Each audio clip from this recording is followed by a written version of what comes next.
Hello बच्चों, मैं वाईके sir आप सभी का वाईके मेडिकल क्लासेज में स्वागत करता हूं। आज अपना नया टॉपिक लेकर आए हैं पैथोलॉजी का पायरेक्सिया। मैं पायरेक्सिया की बात करता हूं। मैं कह सकता हूं कि पायरेक्सिया को मैं फीवर का नाम दे सकता हूं। मतलब pyrexia is also known as fever. मतलब मैं बात करूंगा आपके सामने आज बुखार की, मतलब फीवर की। तो फीवर को मैंने क्या नाम दिया? पायरेक्सिया। तो आइए स्टार्ट करते हैं पायरेक्सिया के बारे में। नॉर्मल सी बात है, अपना जो नॉर्मल आपका बॉडी टेम्परेचर होता है वो होता है आपका 37 डिग्री सेल्सियस। अगर मैं इसी बॉडी टेम्परेचर की बात करता हूं कि जब आपके नॉर्मल बॉडी टेम्परेचर से आपका बॉडी का टेम्परेचर अधिक हो जाता है, ज्यादा हो जाता है, तो उसे मैंने क्या नाम दिया? उसे मैंने नाम दिया आपका फीवर या फिर पायरेक्सिया।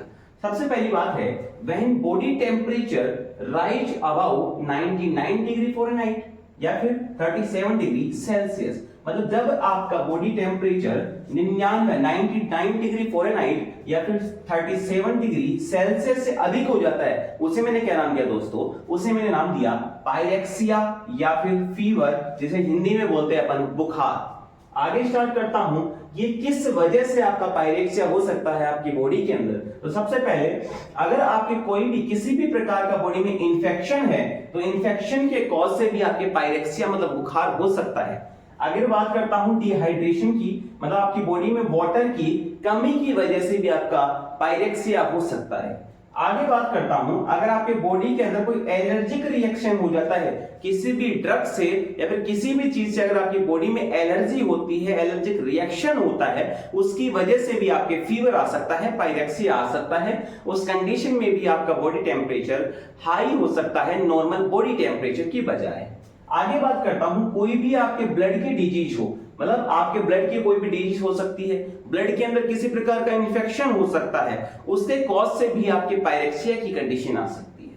जैसे नर्वस सिस्टम के अंदर आपका कोई भी डिजीज हो गई, मतलब आपके न्यूरॉन्स के अंदर कोई भी डिजीज हो गई है ना, तो उस कंडीशन में भी क्या हो सकता है? आपके फीवर या फिर पायरेक्सिया आ सकता है। अगर मैं बात करता हूं कि कोई सर्जरी हो गई आपके बॉडी के अंदर, कोई भी किसी भी प्रकार की अगर सर्जरी होती है या फिर कोई ट्रॉमा होता है, कोई इंजरी होता है, तो उस कंडीशन में भी आपका बॉडी टेम्परेचर हाई हो सकता है। उसे मैंने क्या नाम दिया? उसे मैंने नाम दिया आपका पायरेक्सिया या फिर फीवर या फिर आपका बुखार। इन सब को मद्देनजर रखते हुए एक बात तो अपनी क्लियर हो चुकी है दोस्तों कि आपका जो पायरेक्सिया है वो किसी प्रकार की कोई डिजीज नहीं है। मतलब मैंने क्या नाम दिया कि pyrexia is not a disease.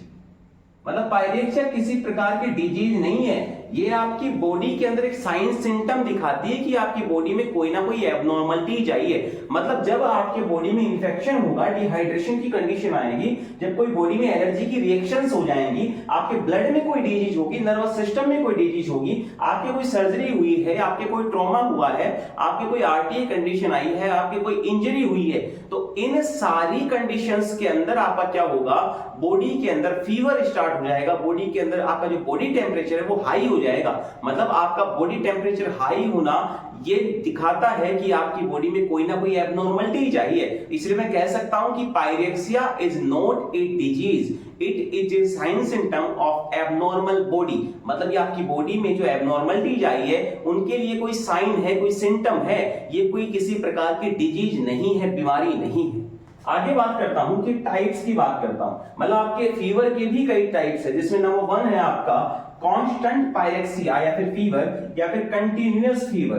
देखो बात की ये कंटिन्यूअस फीवर मतलब लगातार जो फीवर हो रहा है। अब यही जो फीवर है वो अगर मान के चलिए आपका 99 डिग्री फ़ारेनहाइट का, मैंने बताया कि इससे अधिक अगर आपका बॉडी टेम्परेचर हो जाता है, उसे मैंने फीवर का नाम दिया। मैं ये कह सकता हूं क्या कि भैया आपका 37 डिग्री सेल्सियस से अधिक जो बॉडी टेम्परेचर हो गया उसे क्या नाम दिया? फीवर नाम दिया। लेकिन मैंने ये थोड़ी कहा है कि फीवर आपका कितना भी ज्यादा हो सकता है। मतलब आपका बॉडी टेम्परेचर हो सकता है 1 डिग्री से कम सेल्सियस के अंदर भी हो सकता है बॉडी टेम्परेचर ज्यादा सेल्सियस में आ गया, ठीक है ना, तो उसे मैंने क्या नाम दिया? बॉडी टेम्परेचर हाई हो गया, मतलब पायरेक्सिया हो गया, फीवर हो गया। अब मैं ये कहूंगा कि अगर आपका बॉडी टेम्परेचर जो नॉर्मल कंडीशन में है उसके अंदर अगर 1 डिग्री सेल्सियस से ज्यादा नहीं बढ़ा है, उसी के अंदर फ्लक्चुएशन में है, मतलब does not more than 1 degree Celsius, उसी के फ्लक्चुएशन में है, 1 डिग्री सेल्सियस से भी कम बढ़ा है, उसे मैंने क्या नाम दिया? कंटिन्यूअस फीवर या फिर पायरेक्सिया या फिर कांस्टेंट पायरेक्सिया। अगर मैं सेकंड बात करता हूं, रेमिटेंट पायरेक्सिया की, रेमिटेंट आपके फीवर की, इसमें क्या होता है, इसमें वही आपका बॉडी टेम्परेचर बढ़ता है लेकिन इसके अंदर आपका body temperature more than 1 degree Celsius बढ़ता है। इसे मैंने क्या नाम दिया, इसे मैंने नाम दिया आपका रेमिटेंट पायरेक्सिया या फिर रेमिटेंट फीवर। नंबर थर्ड की बात करता हूं, आपके इंटरमिटेंट फीवर की बात करता हूं, इंटरमिटेंट पायरेक्सिया की बात करता हूं। इसमें क्या होता है, इसके अंदर कुछ हॉर्स के बाद में, मतलब कुछ घंटों के बाद में वापस आपका रिवर्स आता है, क्या आपका बॉडी टेम्परेचर वापस हाई हो जाता है। मान के चलिए मैं अगर 2 बजे की बात करता हूं मॉर्निंग के अंदर, तो उस टाइम पे नॉर्मल कंडीशन थी, 2-3 घंटे नॉर्मल कंडीशन रही, वापस शाम के 5-6 बजे के आसपास एकदम से क्या हुआ, वापस आपका फीवर आ गया। उसे मैंने क्या नाम दिया, इंटरमिटेंट फीवर या फिर पायरेक्सिया। मतलब कुछ घंटों बाद में वापस आपकी बॉडी टेम्परेचर हाई हो गई, मतलब फीवर आ गया।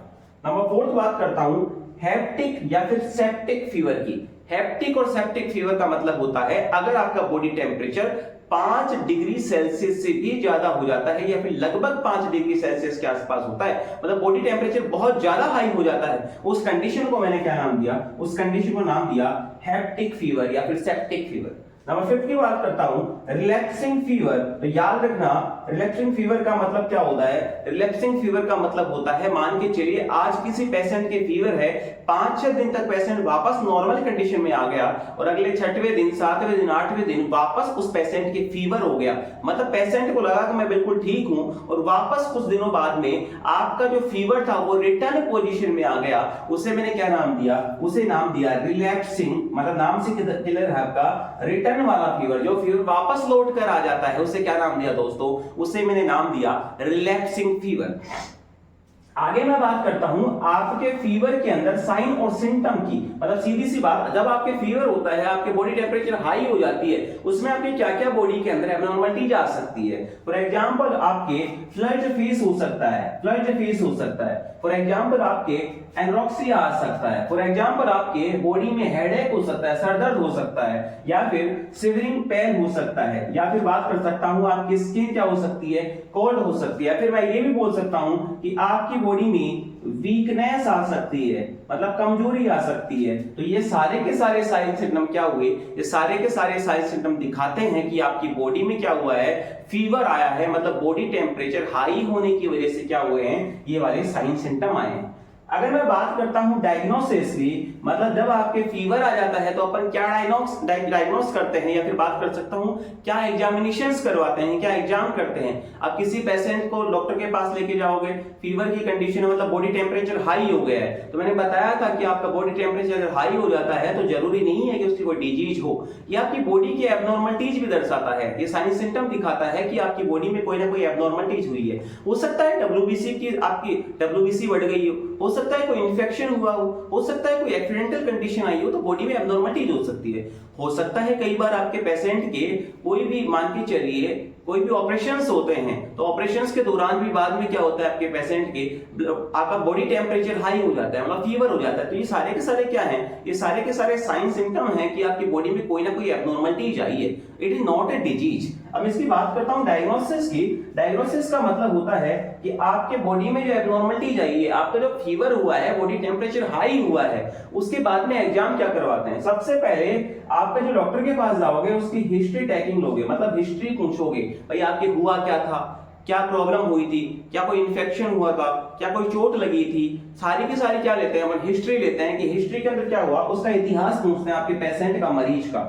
उसके बाद में क्या होता है, फिजिकल एग्जामिनेशन होती है। जब आप डॉक्टर के पास लेके जाओगे तो उसका फिजिकल एग्जामिनेशन होता है, मतलब डॉक्टर चेक करता है कि आपकी, मान के चलो आपके नर्व चेक, आपके पल्स चेक कर सकता है कि बॉडी के अंदर पल्स नंबर चेक कर सकता है, या फिर बात कर सकते हैं कि आपका बॉडी टेम्परेचर चेक कर सकता है। तो वही बात हो गई ना, रिकॉर्डिंग बॉडी टेम्परेचर, मतलब आपकी जो डॉक्टर होगा या फिर नर्सिंग स्टाफ होगा या फिर हॉस्पिटल स्टाफ होगा, वो चेक कर सकता है कि आपकी बॉडी का टेम्परेचर कितना है, उसको रिकॉर्ड कर सकता है। क्योंकि अपन फीवर के अंदर यही बताएंगे कि अगर बॉडी टेम्परेचर हाई हो गया है, मतलब या तो हो सकता है 1 डिग्री के आसपास या फिर 5 डिग्री तक भी हाई हो गया है, तो उसे सबको क्या नाम दिया मैंने, फीवर नाम दिया। तो बॉडी टेम्परेचर अगर हाई हो जाए उसे मैंने क्या नाम दिया, फीवर नाम दिया।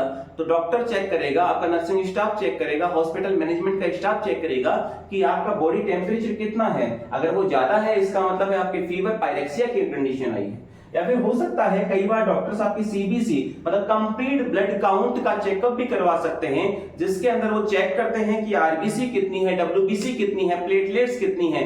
तो आपकी मान के चलिए किसी पेशेंट की अगर प्लेटलेट्स डाउन चली गई हो सकता है डब्ल्यूबीसी ज्यादा चली गई हो, ठीक है ना। तो उस कंडीशंस में या फिर हो सकता है आपके पेशेंट के ब्लड के अंदर कोई इन्फेक्शन आया हो, या फिर यूरिन टेस्ट भी करवा सकता है कि यूरिन के अंदर, यूरिन कल्चर में, यूरिन आउटपुट के अंदर, या फिर बात कर सकते हैं यूरिन कल्चर या फिर यूरिन आउटपुट की बात करूं, या फिर बात कर लूं यूरिन की किसी भी सैंपल की, किसी भी जांच की, उसमें कोई एब्नॉर्मलिटी आई हो, कोई इंफेक्शन हुआ हो, तो उस कंडीशन में भी क्या हो सकता है, उस कंडीशन में भी आपके फीवर की कंडीशन आ सकती है, मतलब आपका बॉडी टेम्परेचर हाई हो सकता है। अगर आपको मेरा वीडियो अच्छा लगा हो तो इसे लाइक करें, शेयर करें, सब्सक्राइब करें और मिलते हैं बहुत जल्द नए प्यारे और सुंदर वीडियो के साथ। तब तक के लिए राधे राधे, जय श्री कृष्ण।